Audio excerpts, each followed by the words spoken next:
Pulling second shift at the castle again, and it is a gorgeous evening. It's about 65 degrees. The sun is setting there. Looks gorgeous. We've got an awesome view. We're going to be working in the kitchen, and when I say we, I mean John, and he's going to have a mouse in his pocket because I'm actually going to edit a video for you guys while John puts some HardieBacker down, reinforces the cabinets, and hopefully gets 3 different cabinet sets formed to be able to pour our concrete countertops. Let's go check this out. So unbeknownst to me, John got a head start and he went to pick something else up real quick. But as you can see, he's already got one piece of HardieBacker cut. Looks like he's got the framing, the added framing that's needed actually over there in place. I could be wrong on that one, but one of these there was some framing in, and he's got his next piece marked out. I'm sure John is going to run you all through all of the details as to how he sees this working and how he's going to pour these countertops. So I'm going to let him do most of the explaining. But I wanted to show you guys that we've got this set of cabinets. This is the kitchen. Range goes in between, so that set and this set. And as we come up through here to the entrance to the master bath, also, we have this cabinetry set here, and as you guys saw in a previous video, as you can tell, we still haven't got the rest of that done yet, but he's going to form this up, frame them up, get them supported the way they need to be supported, and these are the 2 sinks that we have that's going to be installed because it's going to be a his and her, I think is what they call it, or Jack and Jill cabinetry bathroom, master bathroom set. So John will give you guys the rest of the details when he gets back. Hopefully you guys enjoy the video because like I said, I might be in and out of it, but John's going to be doing the video and the working and the detail giving. So good luck with John. So as you can see right now, I got my board scribed out at 2 inches on each side. That's going to be the overhang for this counter head. And we're going to go ahead and get her cut and get her thrown on for you guys. So what you guys are looking at now is the next step after getting your board cut and laid down to dimension, and then your front runners cut, which are these right here. We're gonna have a 1 inch overhang, so we cut it 2 inches long just because we already have this inch overhang with the board. So we're gonna be putting spacers in here to kind of support the board in the middle, as you can see right here, just so it's not this big old span that has the weight of the concrete. And those supports help hold the concrete board up while you're finishing and getting her laid down. So I'm starting to work on my front board here, which is going to be the overhang part of the countertop here. And what I'm going to be doing is I'm going to be measuring out 2 inches, as you can see marked here. And I'm ran a square right off my corner, that way I know I'm flush with the edge. What I did here is mark 2 inches here. Come down here to make 2 inches as well out from the overhang, and that's where I put my mark, which ensures that I'm 2 inches out here and 2 inches out here, because if anyone knows, 1x, when you cut them in strips, they don't stay straight. What I have done now is I got my overhang on, which is going to be an extra inch past my backer here, because that's what's going to create that overhang. And so I'm going to get my side runners on, and then I'm going to have a slight pitch to them just so water doesn't stand.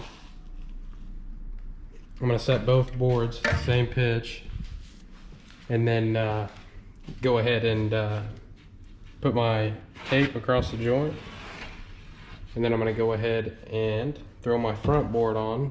Once I get that tape on there, make sure I tape it all the way to the edge, that way once I peel this off, you could notice and see that the gap is filled.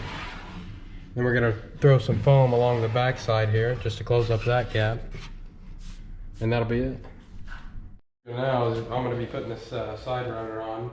It's gonna be a side form for this countertop that I'm gonna be doing here. And what you gotta do is you gotta pre-drill your holes with a slightly smaller drill bit than what you're using. Like right now I'm using 1¼ inch screws and I'm using a inch bit.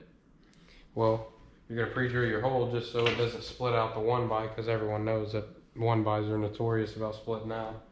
And I'm gonna throw this board up here and set a slight pitch on it just so it doesn't hold water.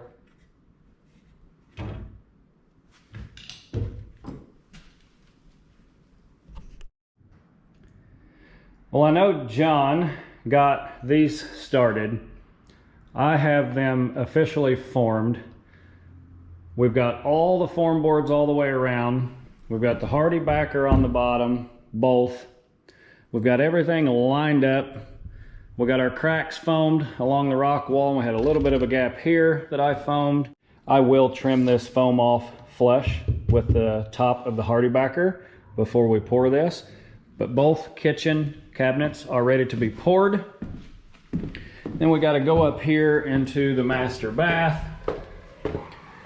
Got the wife and kids up top putting outlet covers on and cleaning. This is a his and her sink. Got the sink template here. Got my dimensions. I've got to make 2 boxes out of leftover offcuts from our baseboard is what I'm using for my internal forms and my external forms. So I've got to build 2 boxes to make sure we've got the sink area. No concrete goes inside the sink area. Concrete goes outside the sink area times 2.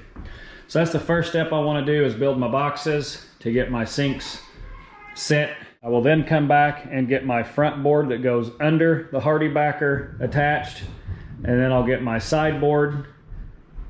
Don't need a sideboard over here because we have drywall. Then I'll get my faceboard and get everything formed, and then we will pour all of the countertops. Hello, Reese. I have a question. Oh boy, I have an answer. Does the toilet work up there? No. Like, just not the top one, like just... No. No? No.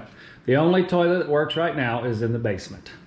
If we put water in it, does it work? No. It's not fastened. It doesn't have its Johnny ring. It's going to leak. It's guaranteed to spill all over the floor. Dang it. But if you go to the basement, there's a toilet in the basement that works. I think I'll be good for a little bit. Huh? I think I'll be good for a little bit. You're just going to hold it a little longer? Yeah. You're wiggling an awful lot. Because if you just have to pee, go outside. There's plenty of trees to pee on. I don't. All right. Is that all you needed? Yeah. Well, we'll get to making some boxes. Alright. All right, so we got our boards cut to go inside of our sink template so that our concrete goes to the outside edges of our board, and then the outside edges of, or maybe the inside edges of the concrete, whichever way you want to state it, are the outer extremities of this template, so the sinks will drop right in there. We're also pouring these countertops just shy of 1 3/4 inches. I will put rebar in them and I'll be using basically 1/2 inch fiberglass rebar, so they're going to be stout. A lot of people, to my understanding, pour their countertops 2 inches thick, but I want to be able to build 1 box, center point, rip the box in half, and then I have a box for each sink. That's the ultimate goal. So we're going to assemble our box here. Pine does have a tendency to crack out, so if you start your screw and then you put it in reverse, and reverse until you see smoke, your pine will not crack out after that. So let's go ahead and get our box assembled here. And all I do is line up, because this board goes on the inside of that board, these 2 boards go on the outside of these 2 boards to make the box that I'll show you the template here in just a minute after we get this put together here. Line them up nice and straight.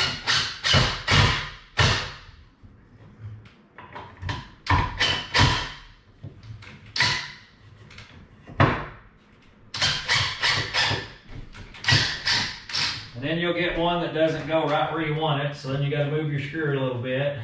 It happens. Makes it a little harder to reverse your screw when you're doing it this way, but you can still get it done.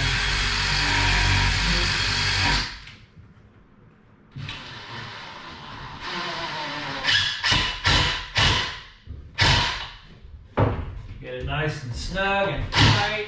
Now let's go to our back side.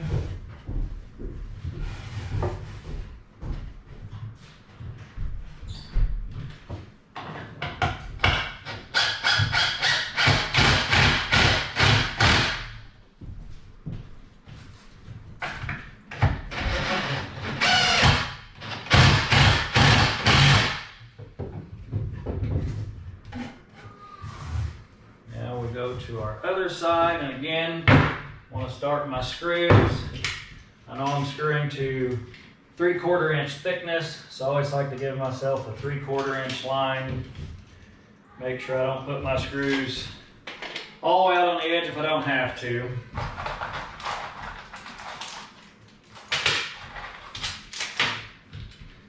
Same thing here. Start your screw, reverse it.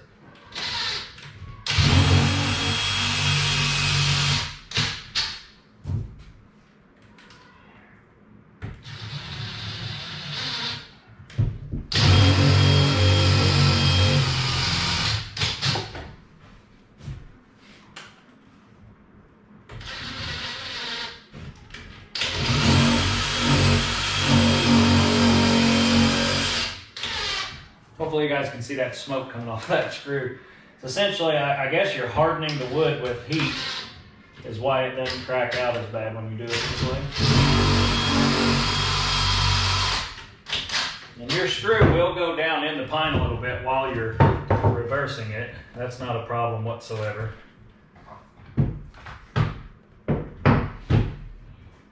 Again, line up our box, nice square and straight.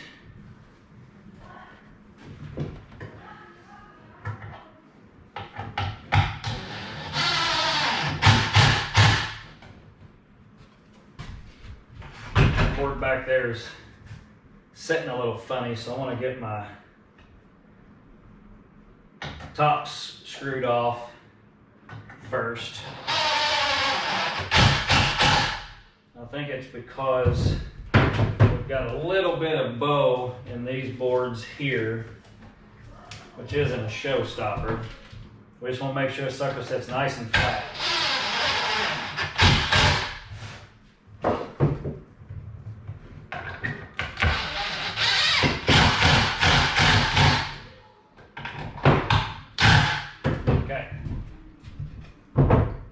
Not rocking at all. So here's the template that we made it to.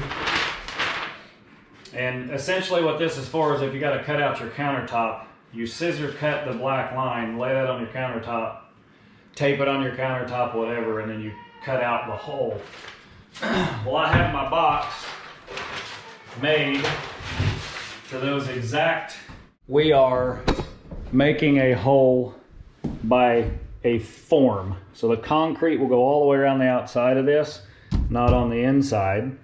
And what I will do before I pour the concrete is I will position this box, and again, we got to cut it in half because we got 2 boxes. I will position this box where it needs to be. Then I will mark the inside, and then I will drill holes through the HardieBacker so I can screw up into these boxes to make sure that they don't move while we're pouring this concrete. You can see there's not going to be a whole lot of concrete here, but from this sink to that sink, there'll be a little more concrete, and we'll have another box right over here. So let me get this box marked out. When I say marked out, we are 3.5 inches tall, and I am going to mark this at the center point, somewhere right around in here, and I'm gonna make that line go all the way around the entire box. And we'll take my skill saw and I'm gonna cut right on that line, and I will end up with 2 pieces. So before I cut this out, I wanted to show y'all, look how many screws I put in that pine board. And I wanted 2 screws per each piece. You can see my line here down the middle that transfers all the way around the entire thing. But I put 4 screws in each of those boards right near the edge, basically within 3/8 of an inch of the edge, and none of them cracked out. And it's because I reversed the screws significantly until I saw smoke, and then I put the screws in. So now let's take our box and let's cut it. And what we ended up with was 1 7/8 inches both ways. So we're going to run our blade, basically try to get that line right in the center of our blade so that we end up with 2 exact same width boxes. See that down there all right? Yeah, it looks like you can see it just fine.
Never fails, your battery's gonna go dead.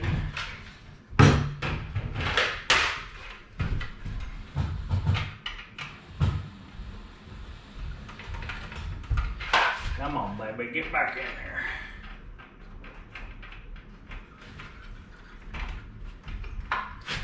Huh.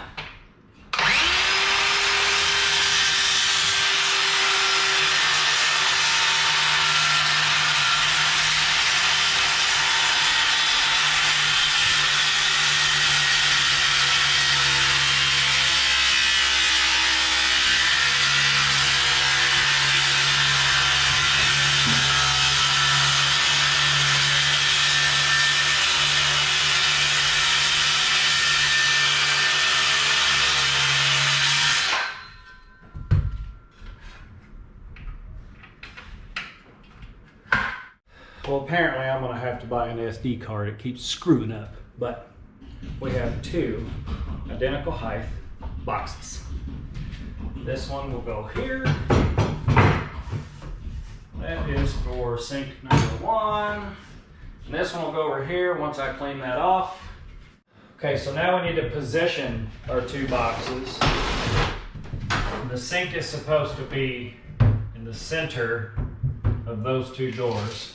So if I measure from my wall out, that is 21 1/8. So now if I come back here and I mark 21 1/8, that's our center point. Now if I come to this side and I measure from the edge of my cabinet over to my door should I say, again, 21 1/8. Measure over 21 1/8.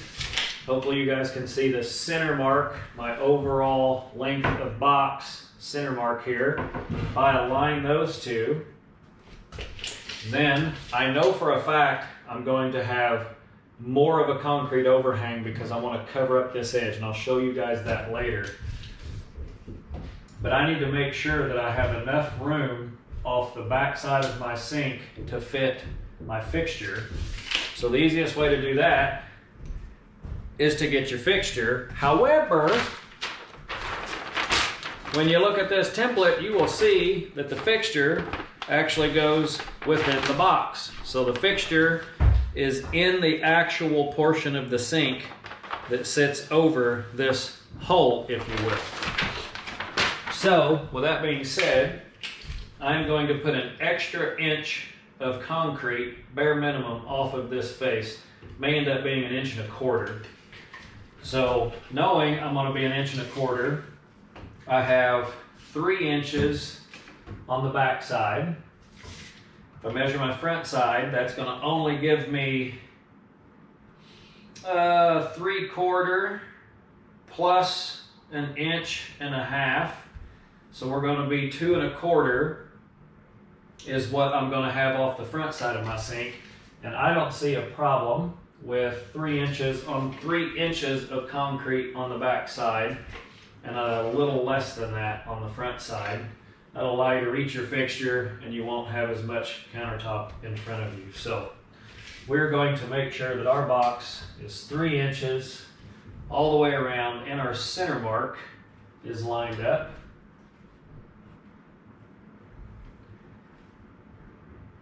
Come on, baby, play nice. When you need to move something a 1/16, sometimes it's hard. All right, so now we're 3 inches on this corner, 3 inches on this corner. Our center mark is lined up. Now what I want to do is mark the inside and the outside of my box. And the reason I'm doing this is so that I can pre-drill the holes in the HardieBacker. I know exactly where my box is going to go. Hopefully you guys can see that. Because I'm going to run screws up from the bottom into the bottom of this box to suck it down to make sure it does not move with any of the concrete weight. I'm going to do the exact same thing on the other side, and then I will show you guys me pre-drilling and screwing the boxes off. So now you guys can see my box. I've pre-drilled a few of the holes. Just taking my drill bit, drilling a hole in each end.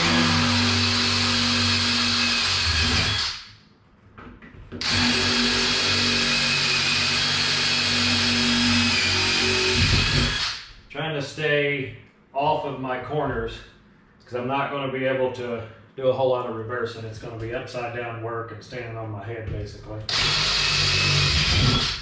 So we got those pre-drilled. Now we'll go over here.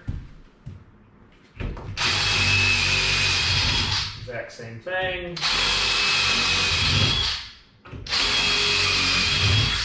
This will also help me when I am laying in there. I need to put my screws because there'll be a hole in there.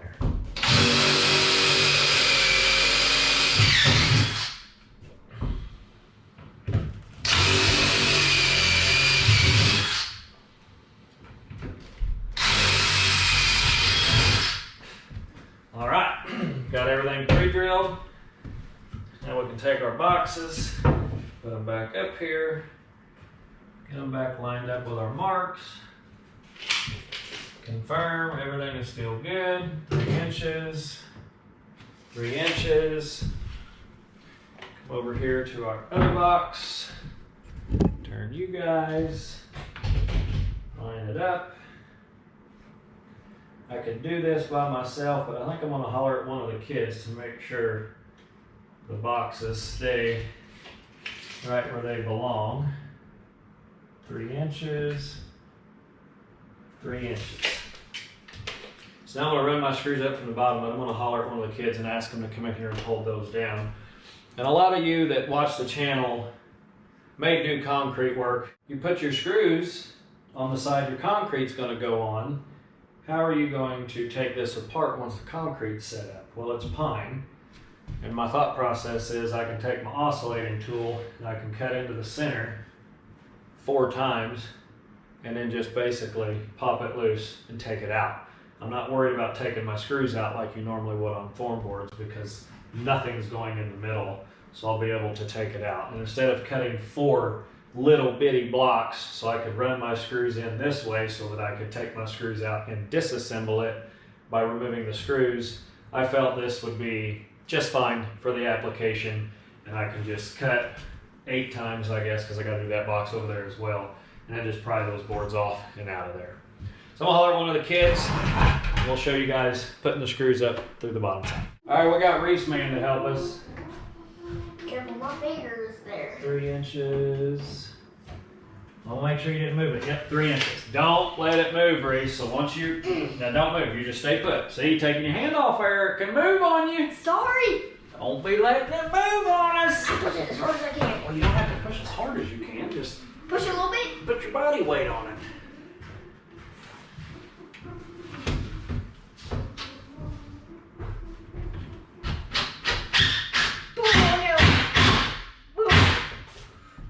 Did we get it? Yeah. Did it move? A little bit. It came up. Coming up's okay, as long as it doesn't move side to side. It didn't move. Huh? It didn't move. Okay. Ooh. What are you making all those noises for? Here we go. Is that tight? Yeah.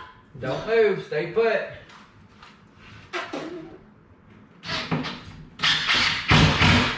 Tight?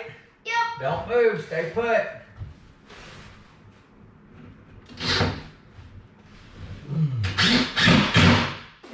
Don't move, stay put.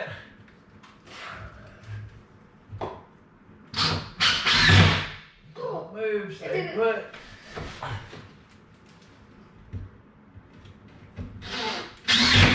Don't move, stay put. 2 more. 2 more.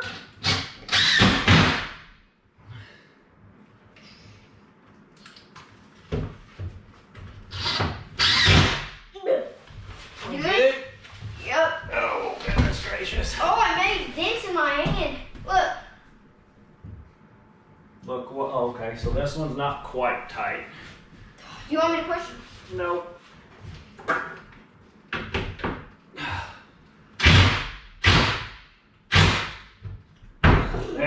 Now it's tight. Now let's check and make sure Reese Man didn't let it move.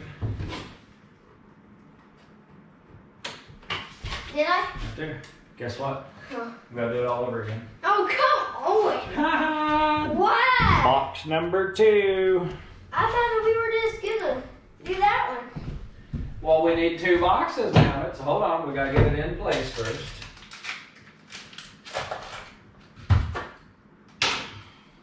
I smiled at the camera. Oh yeah? Yeah, when I was down there just pushing. Camera. Now I feel like this one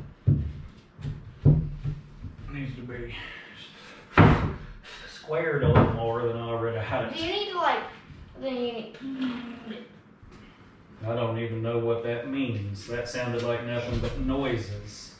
drill All right, they're centered. Let's check our position. 3 inches? Should be okay. Okay, this one needs to go a hair forward, right there. And that one needs to go just a hair backwards. Hold up, these need to be lined up, Dad. Here you go. They are. They are? Yeah. Okay. 3. I got scratched by, 3. Dad, Centered. I got scratched by Morgan's dog. Well, I think you're gonna survive. No, like there's, Hey, body weight. push, push. Don't let it move. Now that you've got it, I'm gonna check it again. 3. 3. I think you moved it. I did? Just don't. You quit moving. You're moving all over. There you go. All right, we're good. Tell me. I'm putting body weight. I was born ready. You're the one who I'm worried about being ready.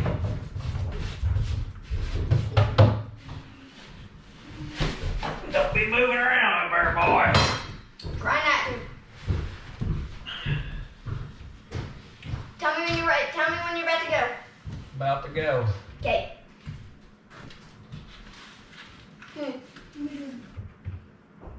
I'm ready. Just do this. Right. Do this one. I'm gonna do one for next. But About to go again. Alright. No, just do this. I'm shaking. About to go again. My head's shaking. Your head's shaking. One for this. About to go again. Alright. A single and a single, and then I'm gonna do that one. A single and single. And then I'm gonna do the one. About to go again. Alright. About to go again. Alright. Oops, missed. Hold on. Here we go again. About to go again. You're just Right. lazy. Good. And not yet. One more. Alright. You good now? Well, let's make sure. This in my hand. Pull down, pull down. Looks like I need to tighten the back tube. So do you want me to hold it again? Just tell me when the gap goes away. What gap? Underneath of it. Did it? I don't know. Yep, it's gone. Alright, we're good. No more. Right?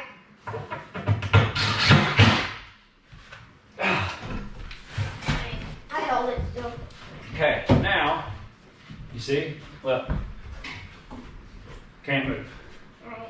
So now everything is screwed We gotta down measure. box-wise. Measure this one. I'll confirm we're 3.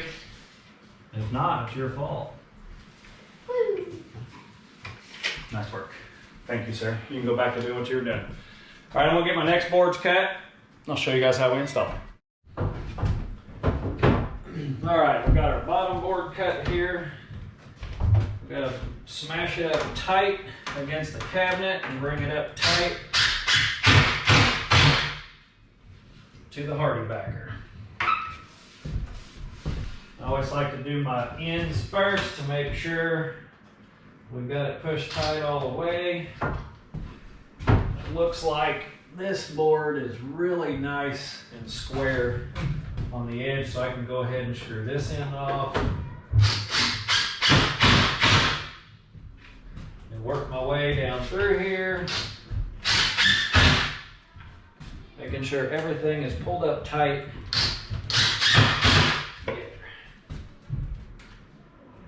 This will be our board that ensures we can hide our hardy backer.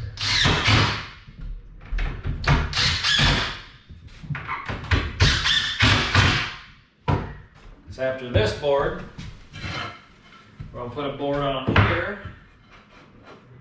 which will ensure that our concrete comes over, drops down, and then hits here. We'll vibrate this board and we'll vibrate that board to make sure everything's nice and flat, no air bubbles, and you will never see that HardieBacker edge. And we're only going to have 1.5 inches over the HardieBacker by 1 3/4 inches thick. So that should be nice and rigid, and I'll make sure and get me a piece of rebar off the inside of this board to where there's concrete between that board and the rebar, but also rebar in that area to support it so that edge doesn't break off. All right, we've got our front piece ripped. Hopefully it fits.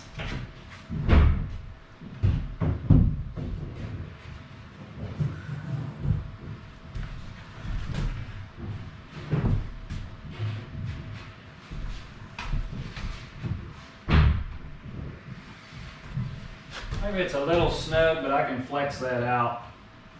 That's not going to be a problem at all. Let's get us some screws through the bottom.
One more in the bottom.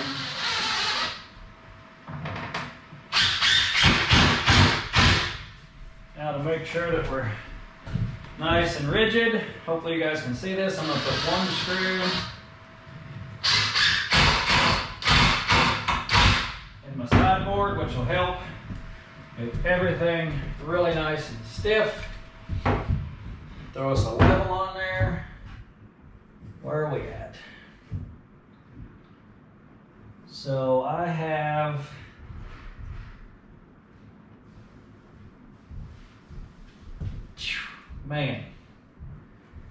my fall, I wanted just a little bit to keep the water from going back to the drywall. I will put a bead of clear silicone between the concrete and the drywall.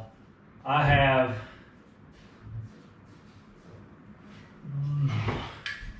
1/8 inch of fall this way. It's not a lot, very little. Not even going to be noticeable, but that should keep my water from stacking up. Because when people wash their hands, they always splash water. The backside of the sinks, it's just a pain in the butt. So I wanted to make sure that water either ran to the sink, where it'll be siliconed as well, or around the sink, and it'll drip off the edge on the waterproofed floor, LVP. No concerns, water can sit there, not a big deal. So that is the forming. This is now formed. I will take HardieBacker and concrete is porous. If I don't seal the concrete, it's guaranteed water's going to get through, but I also don't want any of the moisture from the concrete to absorb into the HardieBacker. So I'm going to lay me some plastic in here, not here or here, because no concrete goes in this area. And a lot of you might be asking, well, how are you going to cut that out later?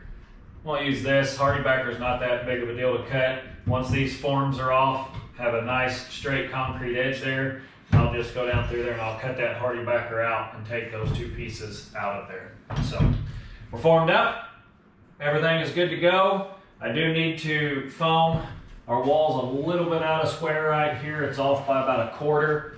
So I'm gonna squirt me some foam down in this, let it cure, cut it off flush. The kitchen foam is now cured, so I should be able to go trim it off, but we're running out of time to be able to pour these today. So probably not gonna get them poured today, but we'll be 100% prepped and ready.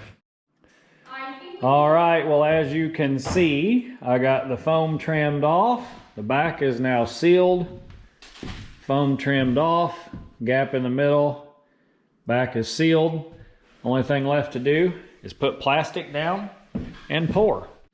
I hope you guys enjoyed, and as always, like, comment, subscribe, turn those notifications on, and don't forget to share away.